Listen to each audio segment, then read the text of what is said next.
Aftershocks frighten Myanmar survivors while death toll from Bangkok high-rise collapse rises. Residents scrambled desperately through collapsed buildings on Sunday, searching for survivors as aftershocks rattled the devastated city of Mandalay, 2 days after a massive earthquake killed more than 1,600 people in Myanmar and at least 17 in neighboring Thailand.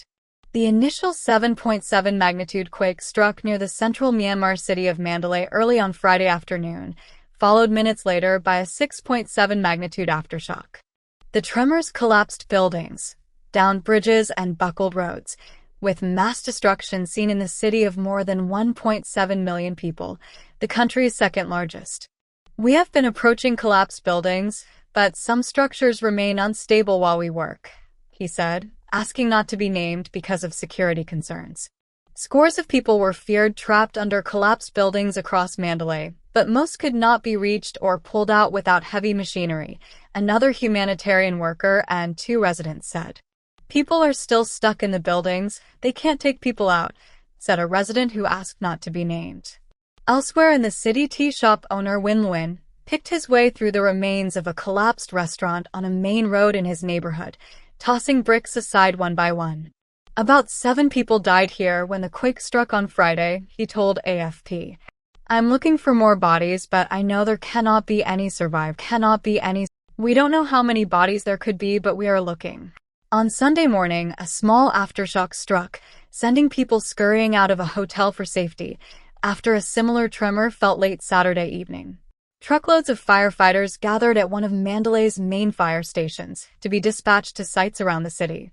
The night before, rescuers had pulled a woman out alive from the wreckage of a collapsed apartment building, with applause ringing out as she was carried by stretcher to an ambulance. Myanmar's ruling junta said in a statement on Saturday that at least 1,644 people were killed and more than 3,400 injured in the country, with at least 139 more missing. But with unreliable communications, the true scale of the disaster remains unclear in the isolated military-ruled state, and the toll is expected to rise significantly. The U.S. Geological Service's predictive modeling estimated Myanmar's death toll could top 10,000 and losses could exceed the country's annual economic output. Junta Chief Min Aung Hlaing issued an exceptionally rare appeal for international aid on Friday, indicating the severity of the calamity. On Sunday, he called on all military and civilian hospitals, as well as healthcare workers, to work together in a coordinated and efficient manner, according to state-run media. Previous military governments have shunned foreign assistance, even after major natural disasters. The government in exile said it would collaborate with the UN and NGOs to ensure security, transportation, and the establishment of temporary rescue and medical camps in areas that it controls, according to the statement, which was released on social media. Aid agencies have warned that Myanmar is unprepared to deal with a disaster of this magnitude. The UN's humanitarian agency OCHA said a severe lack of medical supplies, as well as damage to infrastructure such as roads, was hampering efforts to respond to earthquake. The agency said hospitals and health facilities had also sustained extensive damage or had been destroyed. In some of the country's hardest-hit areas, residents told Reuters that government assistance was scarce so far, leaving people to fend for themselves. "The entire town of Sagaing near the quake's epicenter was devastated," said resident Han Zin. "What we are seeing here is widespread destruction. Many buildings have collapsed into the ground," he said by phone, adding that much of the town had been without electricity since the disaster hit and drinking water was running out. "We have received no aid, and there are no rescue workers in sight." About 3.5 million people were displaced by the raging civil war, many at risk of hunger, even before the quake struck. But some aid and rescue personnel were beginning to arrive. Indian military aircraft made multiple sorties into Myanmar on Saturday, including ferrying supplies and search and rescue crews to Naypyidaw, the purpose-made capital, parts of which have been wrecked by the earthquake. The Indian Army will help set up a field hospital in Mandalay, and 2 Navy ships carrying supplies are heading to Myanmar's commercial capital of Yangon, said Indian Foreign Minister Subrahmanyam Jaishankar. Multiple teams of Chinese rescue personnel have arrived, including one that crossed an overland from its southwestern province of Yunnan, China's embassy in Myanmar said on social media.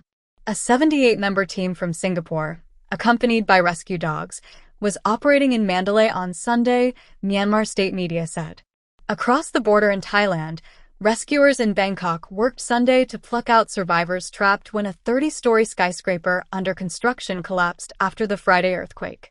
The Bangkok Metropolitan Authority said 32 people were injured and 83 still unaccounted for, most from the site of a 30-story tower block under construction that collapsed when the magnitude 7.7 quake struck on Friday. Dozens more were still trapped under the immense pile of debris where the skyscraper once stood. Workers at the site used large mechanical diggers in an attempt to find victims still trapped on Sunday morning.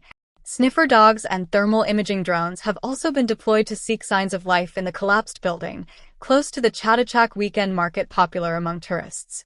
Authorities said they would be deploying engineers to assess and repair 165 damaged buildings in the city on Sunday.